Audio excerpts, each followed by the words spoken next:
Okay, the next thing we would like to add to our VM is function calls. Before we can do that, we need to update our language a little bit, right? Right now, we have no way to specify a function, and we're going to need to add some code to parse functions and keep them around somewhere so that when a function is called, we can track down the code we need to execute for that function. So we have a little bit of groundwork to do first.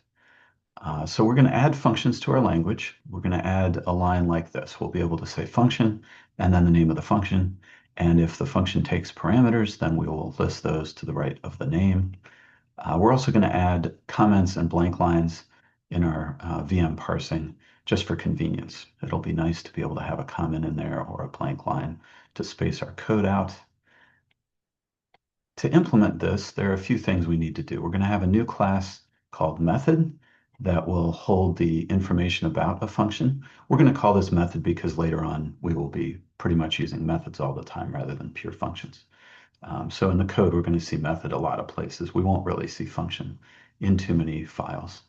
We're also going to need a place to keep these methods, so we're going to have a class called compiled class cache, and it's going to be a singleton, so there will only ever be one instance of this object or of this class.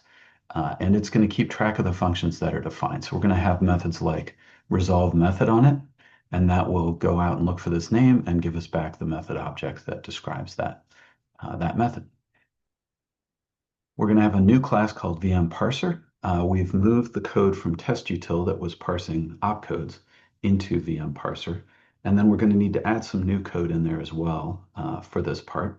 We need to be able to parse a function and store it in the compiled class cache. So there's a method for that. I think it's called parse function. And then we have another one called parse file that will parse an entire file, which may contain multiple functions. So that's where all of our parsing is going to happen now. And then we've modified VM thread. We used to create it and pass in the opcodes it was going to execute. Now we're going to pass in the name of the function that it's going to start with, basically the main function. And it should go out and look up that function and begin executing its opcodes. And then those may call into other functions. So, when we see a call operation, we'll have to go look up other functions and resolve those. But we're not doing that yet. So for now, we're just going to be able to parse functions. We're allowed to have multiple functions in a file, and those should be stored correctly in our compiled class cache. And then after that's working, we'll go on and start worrying about how to make functions actually work when we're executing the code.